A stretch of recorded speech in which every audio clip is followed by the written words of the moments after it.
Knight Rider, a shadowy flight into the dangerous world of a man who does not exist.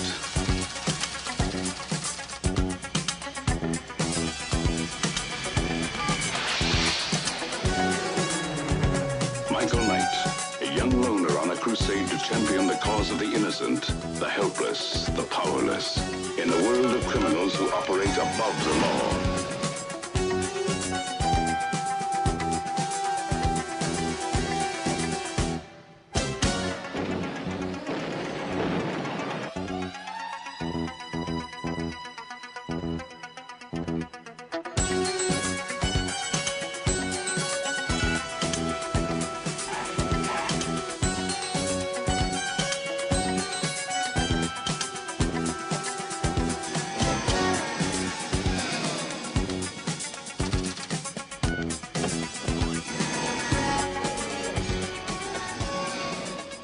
Hello and welcome to Beyond the Night, brought to you by the GCRN and Audible.com. I am your host, Steve Joe Mike, and joining me is Dion the Music Man. Hello. Hey!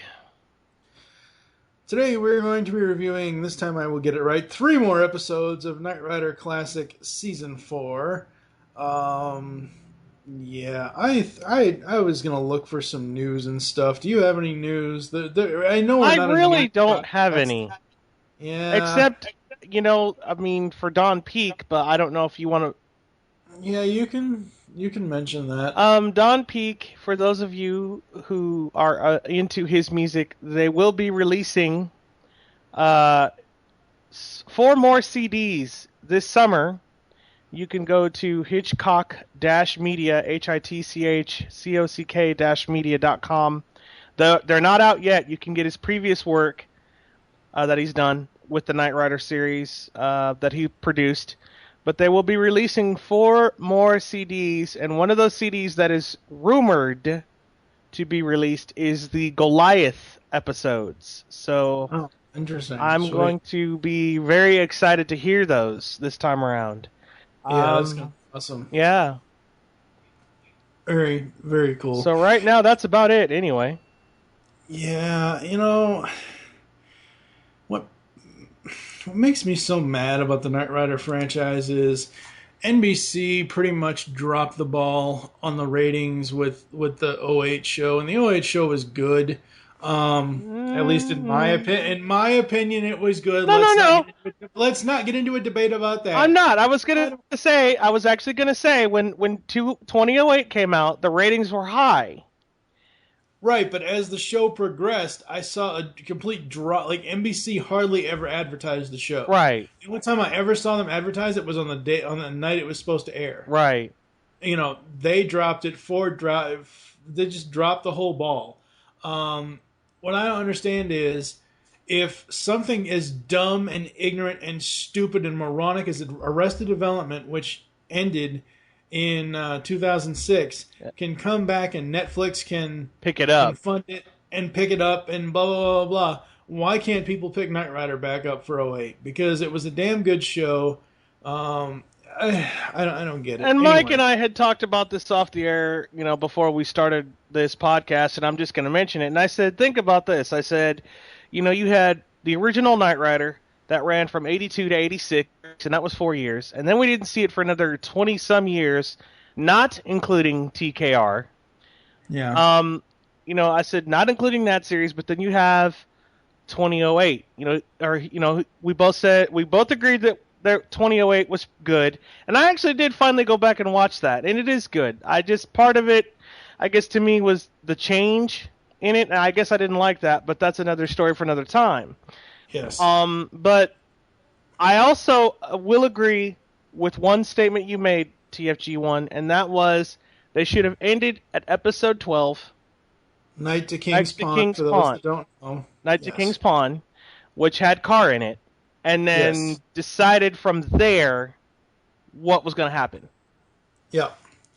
So with that, we're going to have Kit hit the turbo boost button, and we're going to get into today's episodes. It's Sam sabotage, Michael. I'm positive. Who? I killed John just as sure as if I shot him. Wait a minute. He knew what could happen when he got behind the wheel. Well, it could happen to you next. Michael, an explosive device set to blow the moment you lose motion. Michael, bail out. And whoever was behind it tried to kill me. You mean the flyer was sabotaged during the race by a gunman? First up today is Night Racer. Someone tries to kill Michael after he qualifies to drive for an independent racing team, plagued by a series of quote-unquote accidents. Oh. We get to see him out of kit. Yeah, but still. Yeah. No. I see the plot, and I don't see the plot. Well, the whole plot is that, was it? Yeah, basically it's a rehash of Brothers Keeper, but instead it's best friends who think that Elena is their daughter, blah blah blah. When in fact she's actually the other guy's daughter.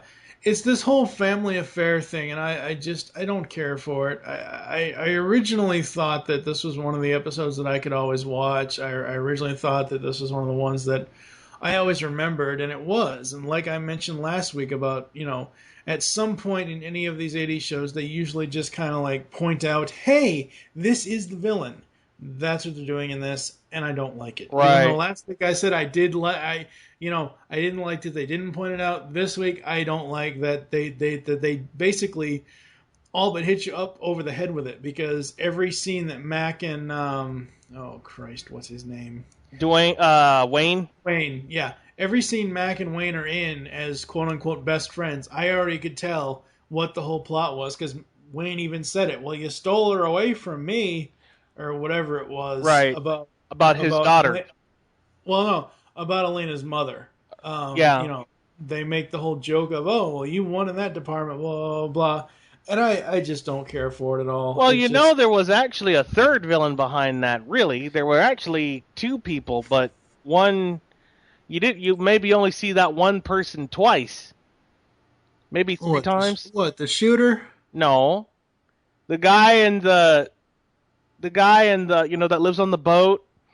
Yeah, that was the shooter. Yeah. The guy that lives on the boat, and he, Yeah, but he was hired by Wayne, so that's what I'm saying. The guy in the boat, Larfleeze, or whatever the hell his name is. Green Lantern fans will get a kick out of that. Yeah, Fred Olorani. Yeah. He's essentially a hired gun. He's a hitman. He's not really. Yes, he is a villain, but he's not the one behind. He's not the one behind everything, pulling the strings. Right. That's Wayne, and it boiled down the plot. Just it wasn't really there. There wasn't really. No, not at all. Like you said, it was a family affair, and it's kind of a rehash of what Brothers Keeper was. Yeah, pretty much. All right, let's get to the scanners. All right, let's turn these scanners on. I do love the mechanic trying to get under Kit's head. I thought that was hilarious. That was funny. And I also like the same mechanic that was trying to ask Michael, does your car talk? Yeah. Yeah, I love Michael's answer. It's so funny. That bottle of bubbly just went to hosing down the crew. That's the best way to end an episode. That was, and just fade out. Yeah, and like I said before, I remembered this episode as soon as I saw it. One of the more memorable one-off episodes in Knight Rider, but at the same time, I just can't get into it. Yeah, I just don't care about the plot. I mean, the characters are great, and the action with the race is great. The whole thing of Michael basically getting trained by Kit as he's qualifying, I thought that was cool. That was cool. But other than that, overall, this episode just isn't that. And again, like I kind of said last week with last week's episodes, there's nothing here for me that I can, there's no what the fuck moments. There's no, oh my god, this is the worst thing ever, Oh my God, it's raining from season 2. So, did you have anything that you liked or didn't like about this? The same notes, the bubbly popping on RC, Devin, and Bonnie, that was kind of funny.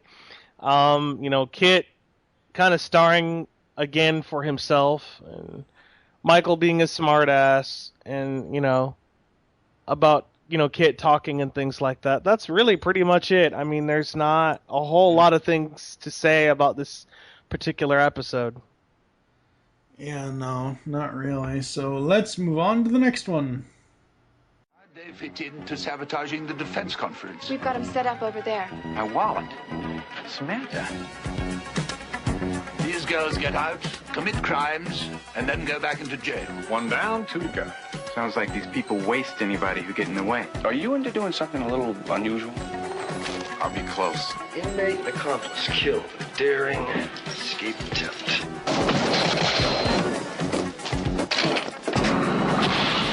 Up next is Night Behind Bars. Michael discovers that a prison inmates were used to steal security plans for a hotel that is hosting a defense conference. Ugh. Really? Yes, this episode, while kind of cool, I find it to be one that is mostly used as background noise. Yeah. Yeah. Mostly gymnastics. Olympics, anyone? Next thing you know is Zordon's going to pop out, Alpha, we need 5 teenage heroes. Oh, dear. Oh, my God. Oh, God, this episode. Was it just me, or was Julie Mickey? No, she wasn't. I don't think she was. I don't think she was, but it was more or less of the... And she wasn't playing dumb. It was more of a scared role.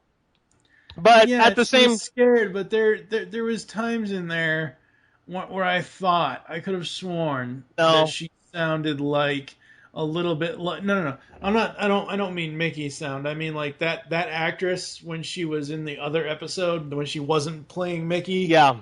That one. Night Strike. Yeah, Night Strike. I thought that I could have sworn that was the same person, but it's not. Yeah. This episode basically serves to say, hey, we're not going to give David Dalton his own series, but let's put women in the David Dalton role. Not that there's anything wrong with that. I'm not a sexist pig for the most part, but it's one of those things. Shut up. See, he's the sexist pig. I am not. Don't listen to him. It's recorded. Damn it. The thing about this episode is if you look at Julie's stunts, they're the same damn stunts that David Dalton did. Right. Back in Snake. You're right. It was kind of the same thing. And I love Don Peake. Don't get me wrong. I could have sworn I heard reused David Dalton music from Mouth of the Snake when Julie was doing her stunts. No. So they... Huh? No. I could have sworn. Mm-mm. Maybe. Little bit.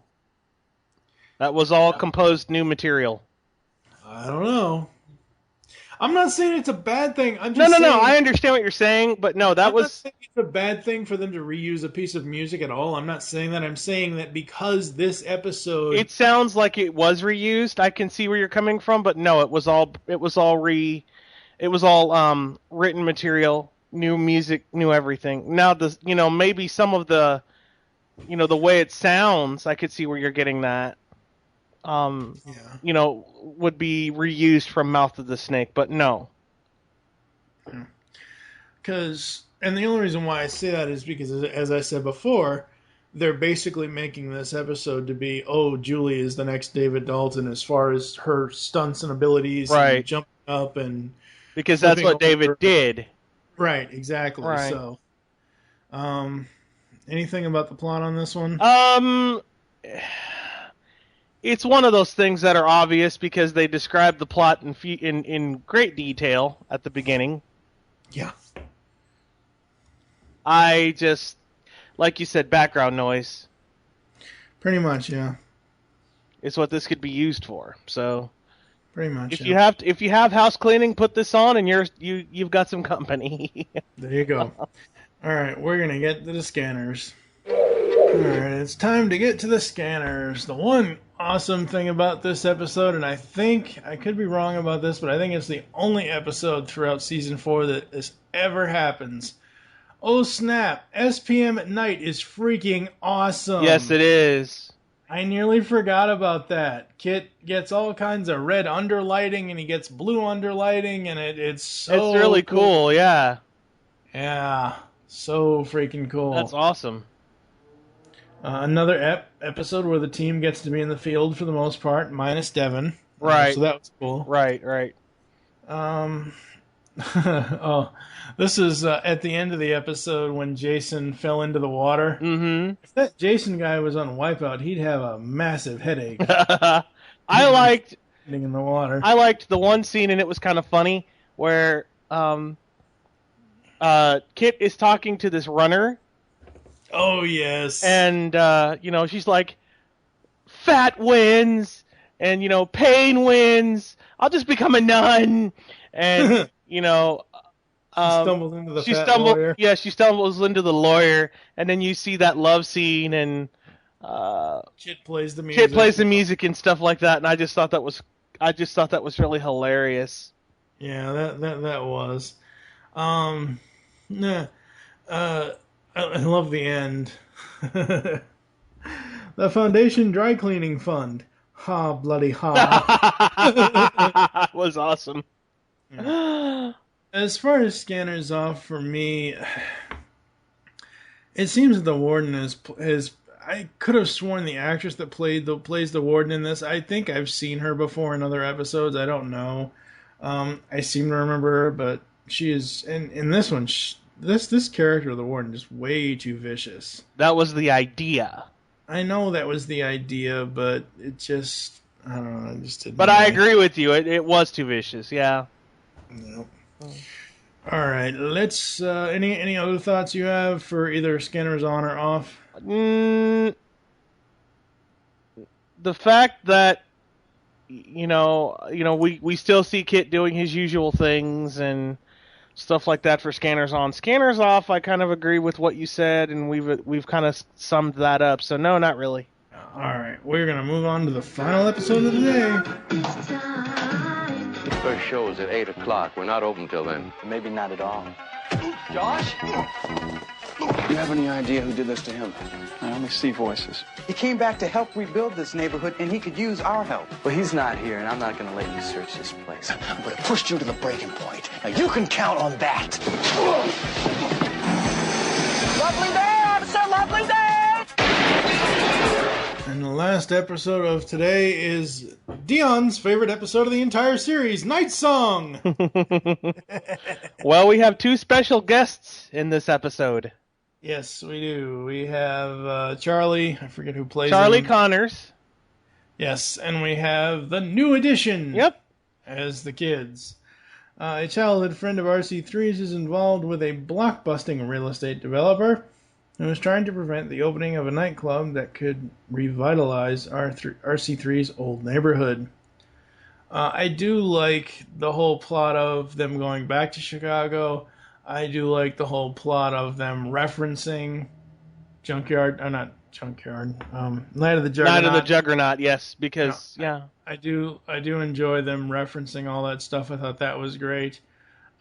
This is basically an RC episode. It really is. I think this is one of those episodes where RC3 gets to shine in this because, Michael says, all right, you've earned the right to become a part of Flag.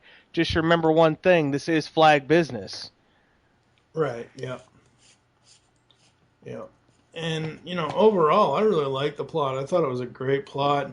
Thought it was interesting, even though if you really boil, like I always say, if you really boil it down, it's just, a real estate plot, but it was still very interesting to see it play out and everything else. So, notice again, we have a woman as the main string puller. Yeah. Nothing wrong with it, and I'm not sexist, but Right. No, we actually do. We see, and I don't know who played her. I don't know if she's been in anything else, but she played G. Sanford. Yeah. For G. Sanford Enterprises, but we see her as the string puller in this particular episode, while Keith was the muscle man with some other men, and things like that. So, and of course, we see New Edition, which is kind of cool. I will play that specific song on my shows, but at any rate, like you said, this is an RC3 episode. Michael is there. Yes. Michael is there. Bonnie is there. But I do like one thing in one particular scene, and I'll mention that in Scanners On. Alrighty then. Let's go ahead and get there.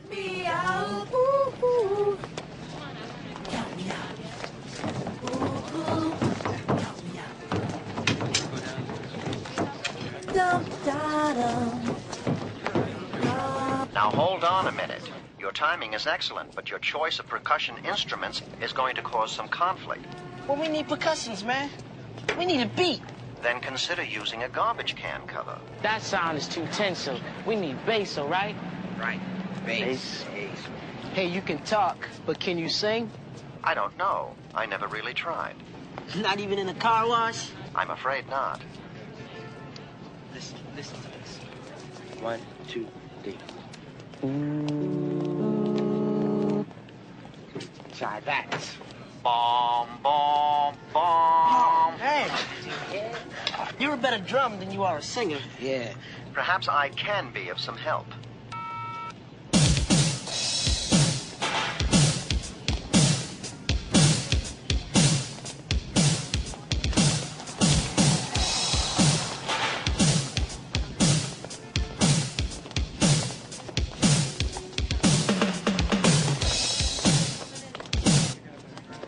That's great. But can you give us a vocal wah-wah? Not a chance.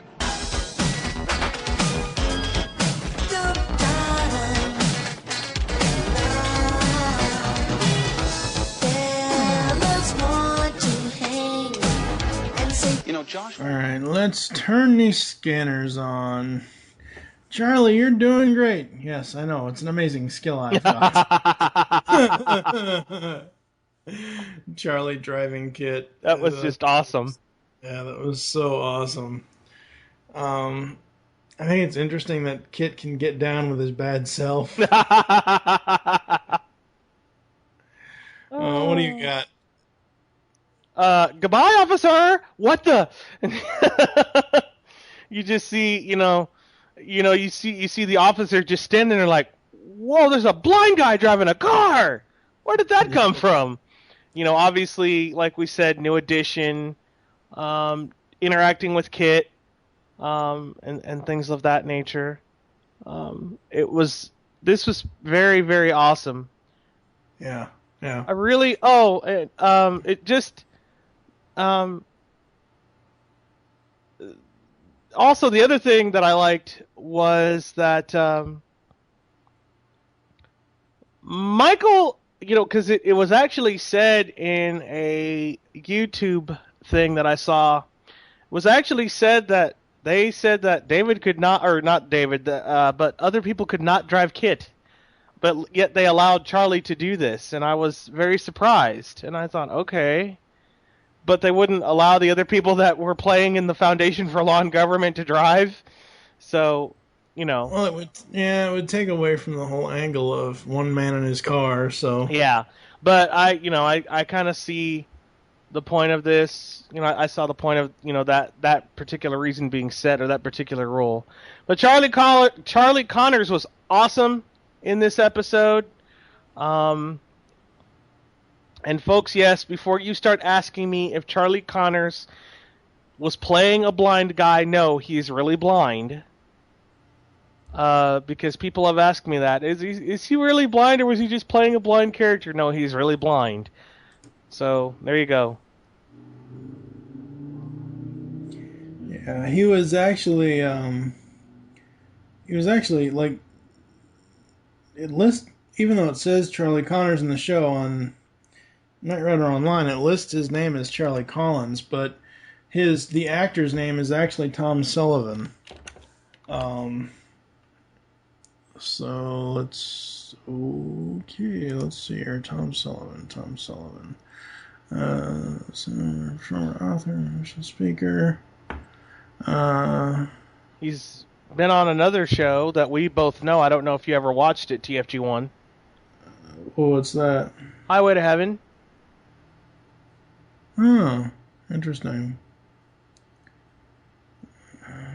Yeah. Yes, you're right.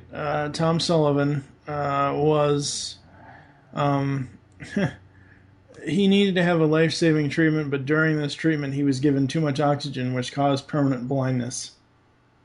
Yep. A condition now known as retinopathy of prematurity. Mm-hmm. So, yeah, that kind of sucks, but still a very, very interesting and awesome episode. So, and there really are no nitpicks for this. There aren't, no. Scanners off at all, so... All right, we're going to take another quick break, and we will come back, give our final ratings and final thoughts, and we'll close the show after this. Kid? Yes? Shut up. Hello, pop culture connoisseurs. Do you gain a dark sense of peace when the guilty are punished by a violent vigilante? If so, maybe you should get some therapy, and then subscribe to Punisher Body Count, the net's best podcast concerning all things Frank Castle. I'm Dane Lamont. My co-host Jake Williams and I cover the good, the bad, and the hilarious on the Punisher comics, movies, and news. Do you like chummy co-host banter? We got that. You need to get your fucking... No, you need to fucking pay attention to the fucking movie. You want kick-ass guest interviews? How about Mike Barron and Tom Jane? No, I like a little bit of grit in my cigar. You want carefully considered in-depth analysis? I mean, yeah, it just won Best Picture at the Oscars yesterday. I mean, it's no Terminator. It was still, Good luck with that. Punisher Body Count, twice a month on Geekcast Radio. Welcome to a collaboration between the Geekcast Radio Network and the Pop Culture Network. This is From the Command Center, the podcast. I am your host, TFG and Mike from the GCRN, and joining me is Zordon himself. Scotty Cash. That's right, Scotty Cash from the Pop Culture Network, and today we're introducing you to the audio version of From the Command Center, the podcast that will entail our intake on Mighty Morphin Power Rangers, the episodes, the seasons, and all that other good stuff. Is this thing on? Oh, goody. Why, hello there. It's your dear old Uncle Joker here.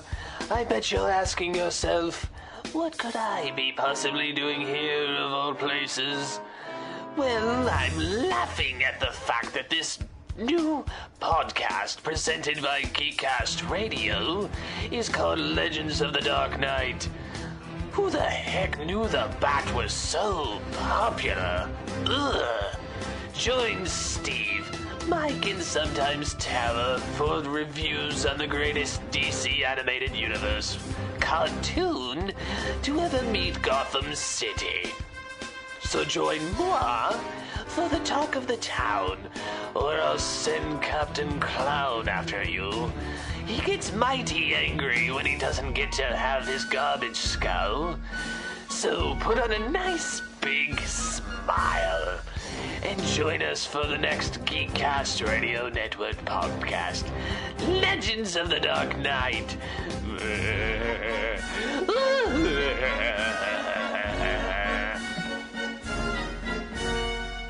Kid? Yes, Michael. Just keep driving. Alright, we are back, and what do you give the Night Racer? 3. The reason I give it a 3 is because it's a cliche from Brothers Keeper.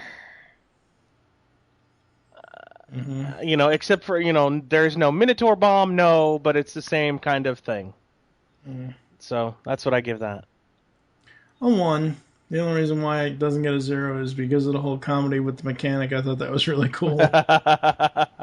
And the bottle of bubbly. So yeah. That was funny. All right, Night Behind Bars.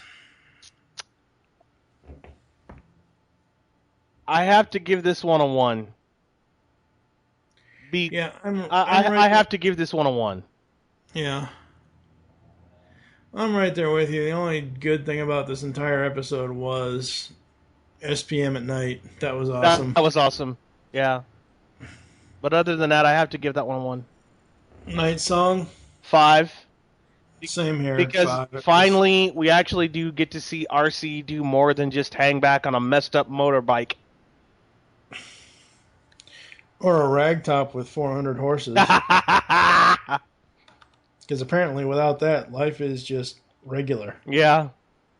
Oh, and that reminds me, I was going to say something during Scanners On and I didn't get to, but it was the scene where Michael is interacting with Bonnie. He says, "Don't you be smiling too much because you have to explain to Devin why we're not in Detroit."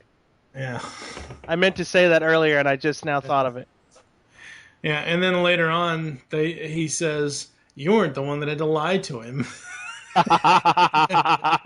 He always catches you. Yeah, he always catches you. Yeah. All right. So, thank you for joining us here on Beyond the Night. There are several ways to get in contact with us or leave feedback for the show. Visit the website, geekcastradio.com. You can comment on each and every one of our posts. Email us, feedback@geekcastradio.com. Follow us on Twitter. The show name there is @BeyondTheNight. You can also follow @GeekCastRadio for all the other network updates. Mine is TFG and Mike. What is your Twitter? The Music Man 08. Become a fan on Facebook. Go to facebook.com/GeekCast Radio Network. Call the voicemail line and tell us the show you're leaving the message for and your name. 502-526-5821. We hope you enjoyed this episode of Beyond the Night and wish you'll join us next time when we will be reviewing 3 more episodes from Knight Rider Classic Season 4, those being Scent of Roses, Killer Kit, and Out of the Woods. 2 awesome ones and 1 just blah. Yeah, I agree. For now, I am TFG and Mike with Dion, the Music Man 08. Kit, close the show. I'll get right on it, Michael. And keep your scanner peeled. Right.